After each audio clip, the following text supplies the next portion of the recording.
Buenas noches, compañeros. Buenas noches, queridos estudiantes. Somos Pedro Helves y Elkin Forero y hoy vamos a hablarles sobre los referentes para la didáctica del lenguaje en el segundo ciclo.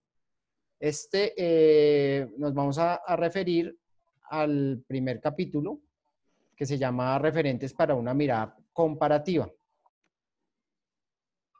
Este libro es una recopilación de las profesoras Beatriz Elena Izaza Mejía y Alice Castaño Lora, que son dos profesoras de Bogotá que nos quieren enseñar su visión de lo que debería ser una escuela para ellas, de lo que sería la escuela, la mejor escuela para ellas en el ámbito y en el contexto bogotano.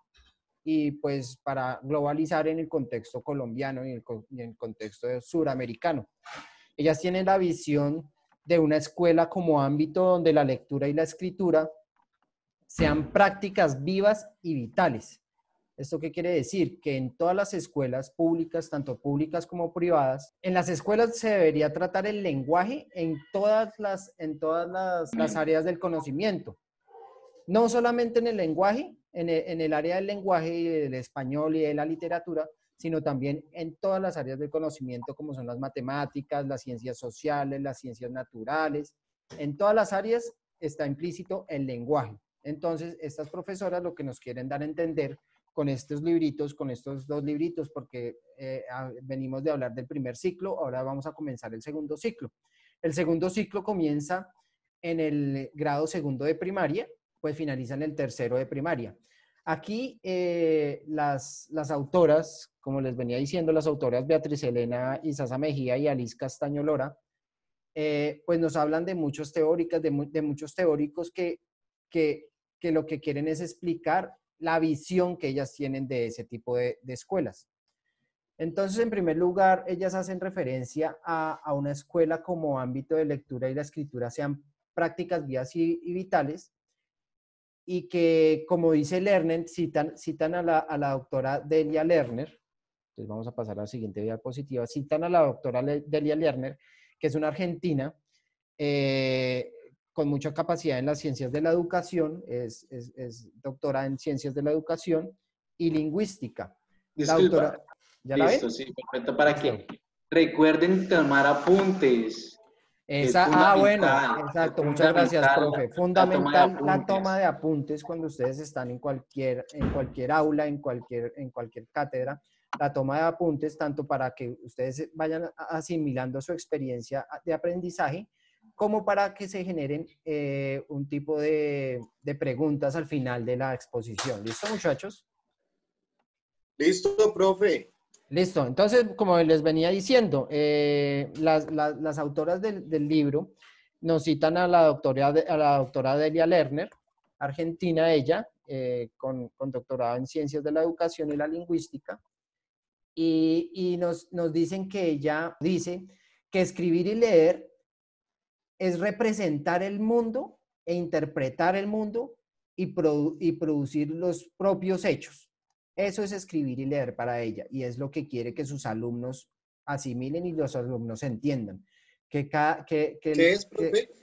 Que escribir y leer es expresar el mundo, expresar el mundo e interpretar y producir los derechos, sus derechos individuales de cada persona.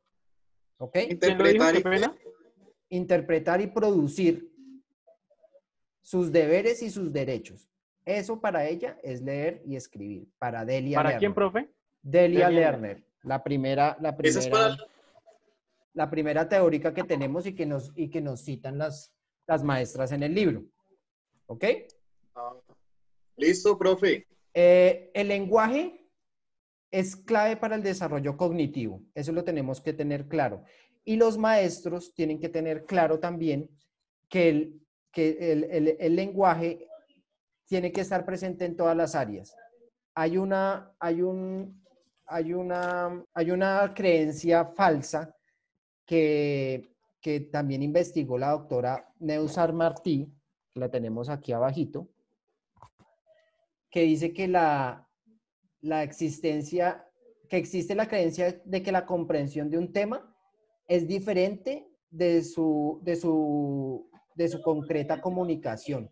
No existe esa frase, o sea, no es válida esa frase para la doctora Neus San Martín, no es válida la frase que dice, ay, yo sí entiendo, pero no sé explicarlo. Cuando alguien dice eso, yo sí entiendo, pero no sé explicarlo, para la doctora San Martín quiere decir que la verdad no entendió el tema. ¿Listo? También ellas nos citan a Vygotsky, que es un ruso psicólogo que está muy interesado en el área de la educación y en el área de la pedagogía, y que nos dice que hay varios tipos de herramientas.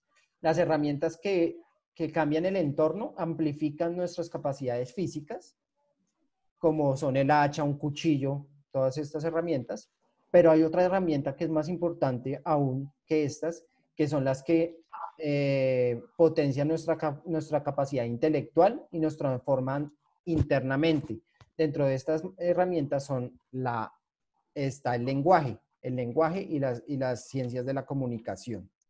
Entonces esto nos lo explica el teórico Vygotsky. Entonces eso tiene mucho que ver con la lectura, la escritura y el lenguaje. Igualmente, nos habla en la lectura que en los ámbitos escolares el tipo de texto que le demos a leer a un alumno o que le demos a escribir a un alumno va a cambiar las operaciones cognitivas en el racionamiento. Entonces, cuando le damos a leer a un alumno un texto narrativo o cuando le hacemos escribir a un alumno un texto narrativo, los razonamientos van a ser secuenciales. Y cuando le damos a leer o a escribir un texto expositivo, un texto argumentativo, las operaciones cognitivas o el razonamiento va a ser de tipo causal. Por esto o por lo otro, ¿ok? Y le voy a dar paso al profe Elkin para que continúe con el otro pedazo de la exposición. Muchas gracias, compañeros. Listo, entonces, compañeros, como es bien sabido, la enseñanza debe seguir un ciclo. Entonces es por ello que el lenguaje se definió y se propuso a través del currículo. Esto fue en el comité de Bujov en 1975. Y allí proponían una metodología de currículo de un lenguaje para la vida. ¿Qué quiere decir esto? Que la enseñanza del lenguaje oral y escrito es esencial para el desarrollo del pensamiento y por tanto debe estar presente en todas las áreas del lenguaje. No es que si solamente se debe enseñar en castellano, sino que en todas las áreas, matemáticas, física, química, tanto las de razonamiento cuantitativo como cualitativo, se debe desarrollar el lenguaje. Por ejemplo, citando a la doctora Liliana Tulchinsky, ella nos dice que esto, en otras palabras, que el lenguaje se atraviese, el lenguaje y la letroescritura se atraviese, donde se comprenda y se aprenda en todos los contextos, porque como es bien sabido, el lenguaje es fundamental. Y es allí donde verdaderamente se sabe y se comprende que el estudiante ha aprendido y ha aprendido. El lenguaje en el segundo ciclo tiene unas características que presuponen también unos presaberes del primero y los ciclos anteriores de la enseñanza. Una de esas características dichas por Vygotsky es que los estudiantes ya deben haber un código alfabético y que quizás sepan ya leer y producir textos. Cualquier tipo, pues no se les exige de los mayores, pero que sí tengan unas bases fundamentales y que sepan comprender, interpretar cosas sencillas o cosas sencillas. De allí se amplía las ramas para explicarlos en las otras definiciones y adentrarse un poco más a las otras características que cumple el lenguaje en este segundo ciclo. Por ejemplo, que el lenguaje en el segundo ciclo les ayuda a ampliar mucho más la perspectiva caracterización que tienen del mundo, que tienen ya la capacidad de escribir cosas vitales, experiencias, narrar sus experiencias, relacionarse y lo que les sucede del mundo y de ahí sacar conocimiento.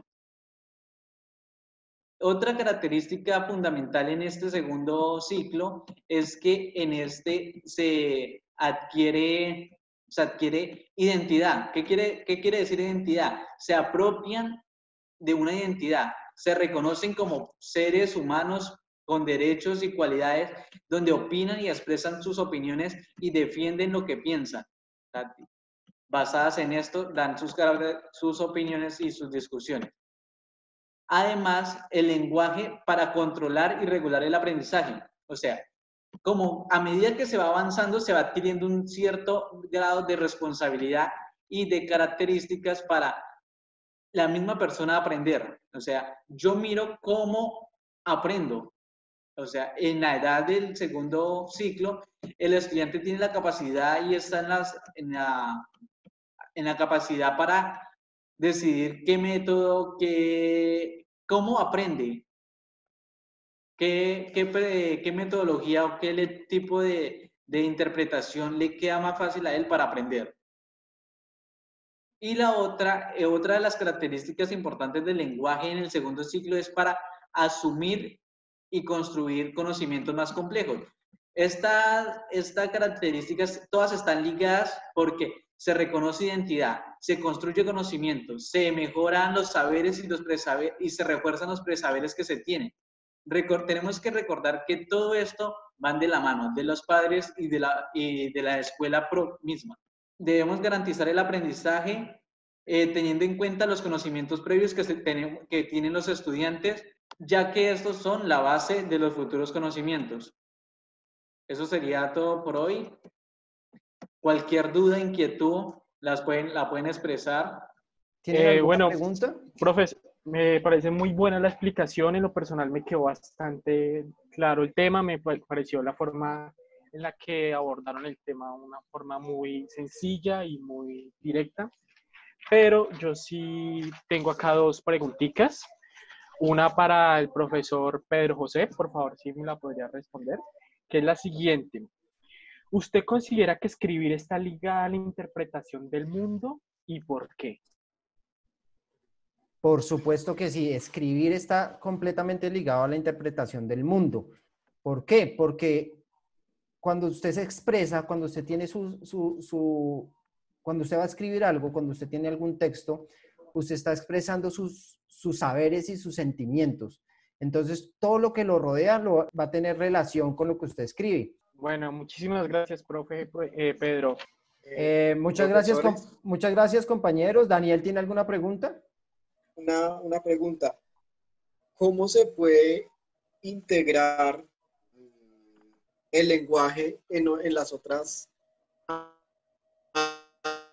áreas del conocimiento, debido a que toda la responsabilidad recae sobre lengua castellana?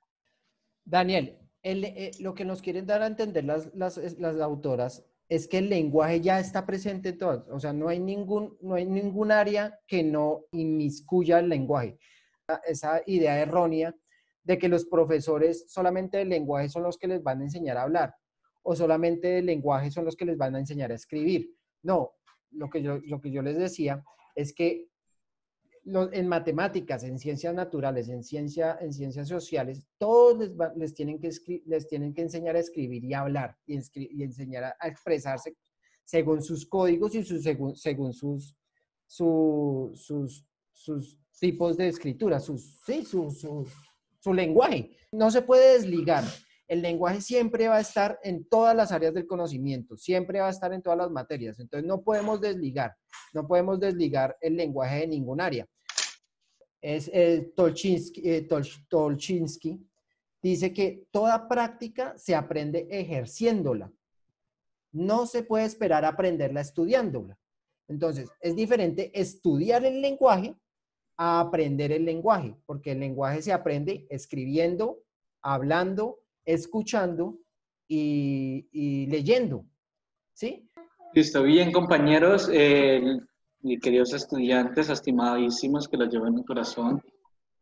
Les agradecemos por estar prestos a la explicación y a todo lo referente a la clase.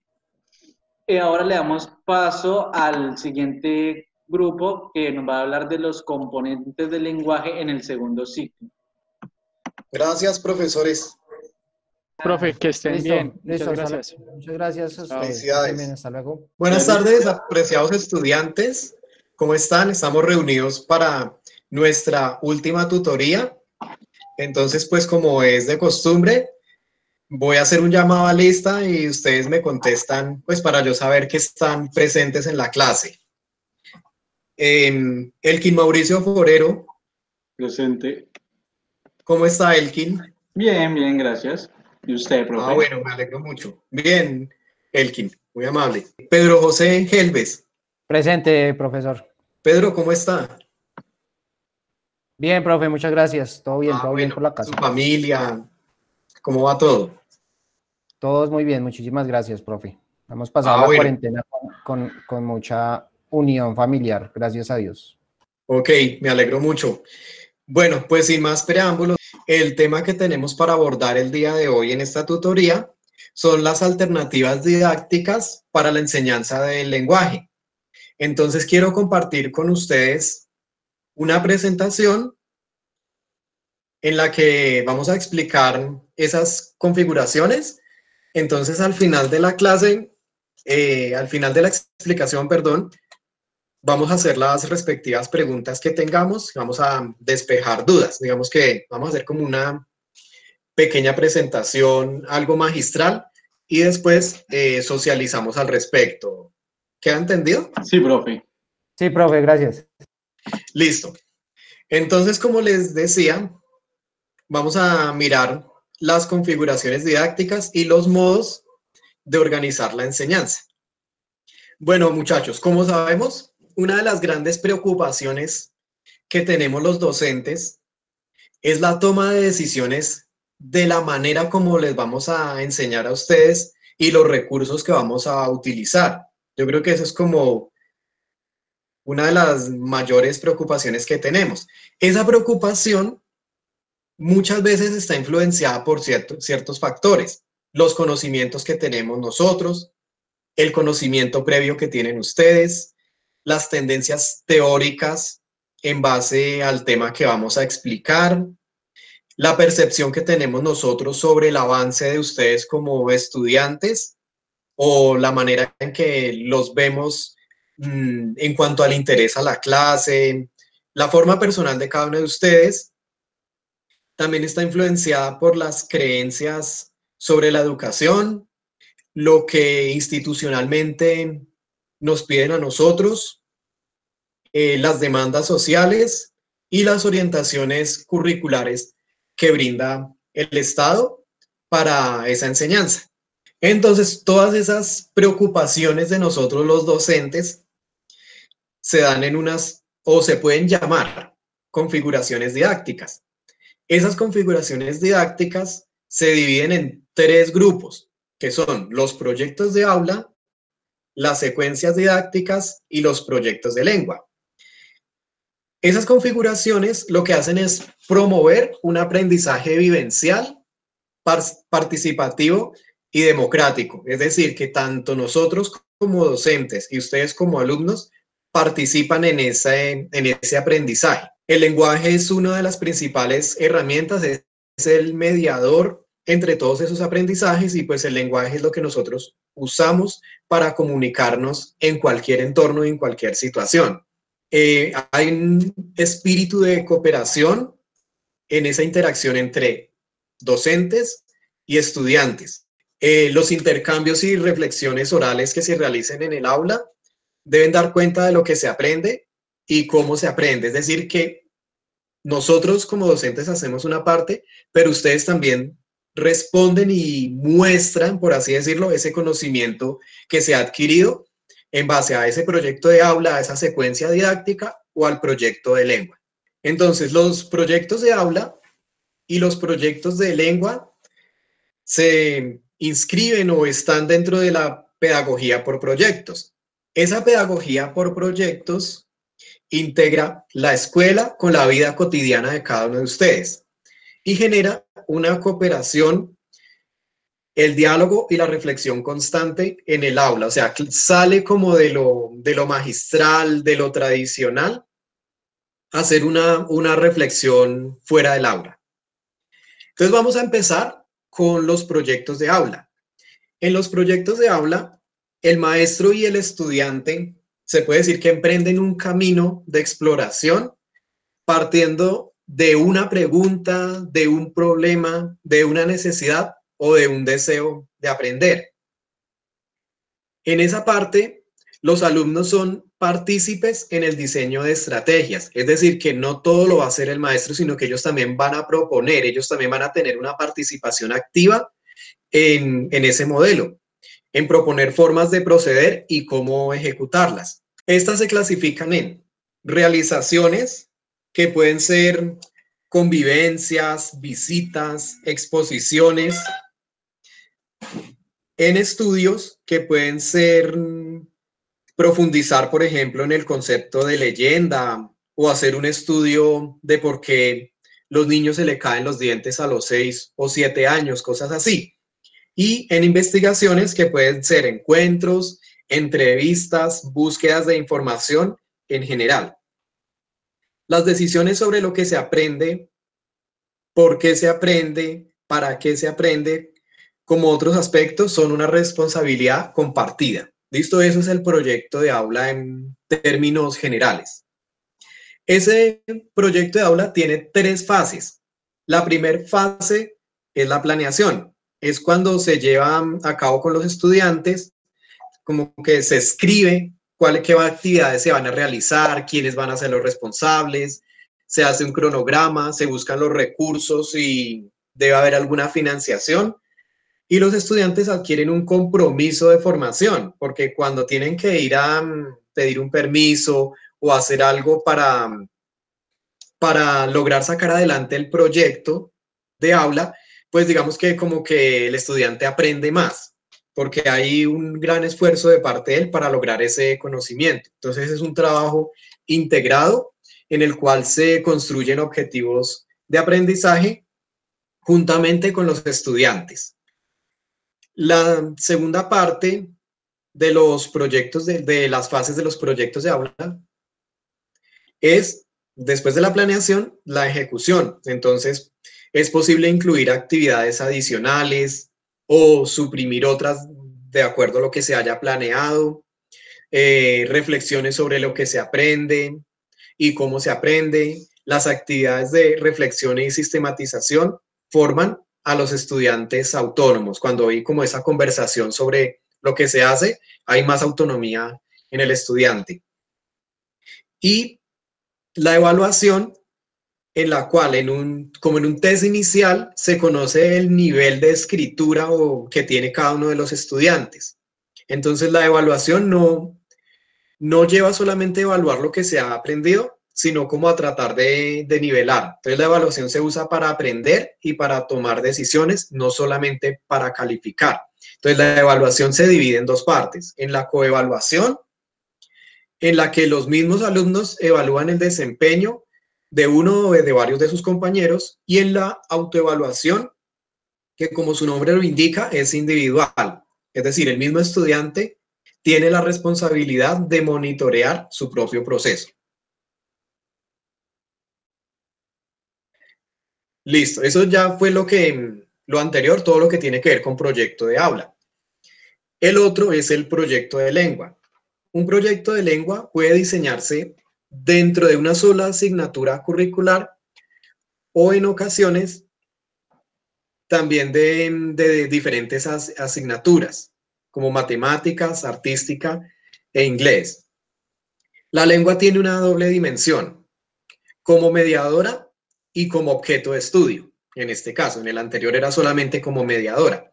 La lectura y la escritura son esenciales y el ejercicio está relacionado con la producción de un texto. Eso es una alternativa pues muy básica. Entonces el profesor Oscar va a continuar con la siguiente parte de la explicación. Buenas tardes, queridos estudiantes. Como mi compañero y colega, el profesor Daniel Urrutia, ya nos explicó, entonces yo voy a proseguir con la siguiente parte. Bueno, acá podemos ver la siguiente parte son las secuencias didácticas. Estas se basan en las unidades de trabajo que se aborda en la producción de un texto en particular. El texto sea oral o sea escrito, se abordan con las secuencias didácticas. Tiene características del mismo modelado de escritura y se elabora de rejillas. Se plantea en una situación discursiva y entre otras situaciones. Otra de las características de las que la caracterizan son algunos de los propósitos que pueden trabajarse. Se prepara una exposición para los intercolegiados, escribir una carta para pedir un permiso, participar en un concurso, un cuento o diseñar carteleras para informar sobre un evento o aprender a escribir textos científicos, entre otros. Esta secuencia didáctica se plantea unos objetivos de enseñanza y unos aprendizajes delimitados, porque estos objetivos se convierten en los criterios que luego se pretenden evaluar. Dentro de los proyectos de aula también se puede apreciar esta actividad y que exige una producción puntual que se planifica y se produce específicamente en el aula.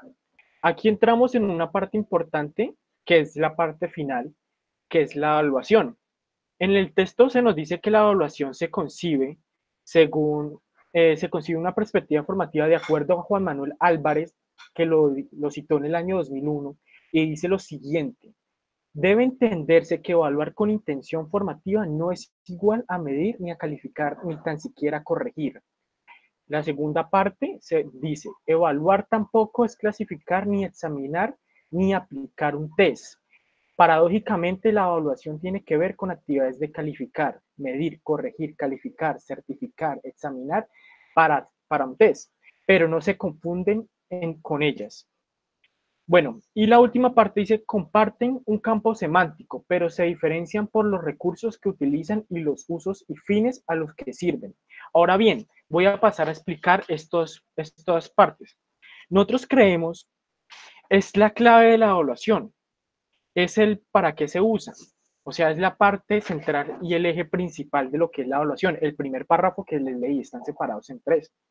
En la segunda parte, el segundo párrafo, se puede observar la aplicación de un test inicial cuyo propósito es conocer el nivel de escritura en el que están los estudiantes y ayudarlos a movilizarle, aunque se movilicen en el mismo.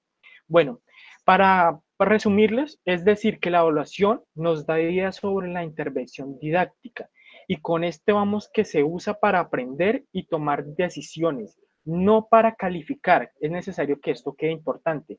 Se utiliza para poder tomar decisiones y no para calificar. En ese momento, lo mejor sería manejar y ponerle la nota en estudiante, sino mirar su proceso cognitivo. O sea, lo mejor es que la evaluación se utilice para guiar el proceso del estudiante, ayudarlo a mejorar y no para calificar en sí y mejorar su proceso cognitivo. Muchas gracias, queridos estudiantes. Espero que les haya quedado todo muy claro. Pido la palabra, profesores. Sí, señor, cuéntenos. No, me pareció muy buena su exposición, nos pareció muy, pues a mí personalmente, el profe Daniel nos explicó en principio, pues, más o menos lo que se debe llevar a cabo para preparar una clase, si entendí bien, lo que se debe preparar para una asignatura en particular. Pero dentro de esa asignatura también vemos el manejo del lenguaje y el manejo de todo lo relacionado con nuestro tema, que es el lenguaje globalmente. Pues entonces nos quedó muy claro. Muchas gracias, profesores. Sí, señor, para servirle. Muchas gracias a usted. Bueno, Pedro, me alegra que haya quedado claro el tema. No sé si de pronto algún otro estudiante tiene algún aporte, un comentario, una pregunta, que para poder pues despejar dudas y que todo quede claro. La duda está respecto al tema de evaluación. O sea, Sí, señor, lo escucho. y a la cuestión de la nota. Sí, O señor. sea, la nota, ¿bajo qué criterios deberíamos darla? ¿Bajo qué criterios se da la nota? ¿Bajo, Bueno, se tiene en cuenta qué criterios, Bueno, como lo anteriormente he dicho y lo que recalcamos era lo siguiente, que pues obviamente la evaluación no debe tomarse como en el sentido de poner una nota al estudiante. Lo mejor sería como ponerle una meta al estudiante y ir guiándolo en el proceso. Ahora, claro, eso obviamente es necesario ponerle una nota al estudiante por lo curricular. Entonces, ¿qué se podría hacer? Por ejemplo, en el caso de la experiencia de la profesora Rubiela, la profesora esperó que los estudiantes expusieran el grupo todos y a partir de esas experiencias consultaron yendo al museo y compararon la exposición con lo del museo y asimismo redactaron las notas. Eso fue en el caso de la profesora y del taller que realizó de acuerdo a su planeación. Claro que pues depende del caso, tiene diferentes matices y puede variar, pero este es un ejemplo claro de cómo se podría obtener esa nota. Yo le aporto ahí, profe Oscar, para complementar. Bueno, lo que pasa es que en este tipo de proyectos de aula, estudiantes, lo que se quiere no es que lo hagan solamente por una nota, sino que esto es una estrategia didáctica para que haya un aprendizaje, para que se construya conocimiento. Entonces, el test del que se aplica inicialmente es para nivelar, para saber en qué estado está cada estudiante y poder reforzar a esos que de pronto estén como quedados en el proceso y alinearlos a todos como a un solo nivel, de que todos puedan aprender. Entonces, algo muy puntual o algo muy bueno de este tipo de proyectos es que no va a ser como el terror de la evaluación al final para medir qué aprendió, sino que va a ser una evaluación que va a estar dentro de todo el proceso del proyecto. Entonces ahí se puede mirar, se podría decir en tiempo real, cómo es la evolución de cada uno de los estudiantes y cómo hay un interés de parte del estudiante, porque él también está involucrado ahí, él hace parte activa, entonces ahí aplica también el tema de la autoevaluación. Él también él mismo va a saber en qué estado está y no va a necesitar estudiar toda una noche o toda una semana o no dormir por el tema de la evaluación final, sino es una evaluación que está concentrada en todo el proceso del proyecto. ¿Listo? Bueno, estudiantes, solo quiero agradecerles por su atención y por su tiempo. Espero que estén muy bien, que sus casas estén muy bien y nos vemos a la próxima. Que estén muy bien, gracias. ¿Listo, muchachos? Muchas Chao, gracias. profe, gracias. Chao, profe. Muchas gracias a ustedes estudiantes y la participación del profesor Oscar. De verdad que muy grato poder tener una clase los dos con nuestros estudiantes. Le agradezco mucho que haya participado y muchas gracias a ustedes.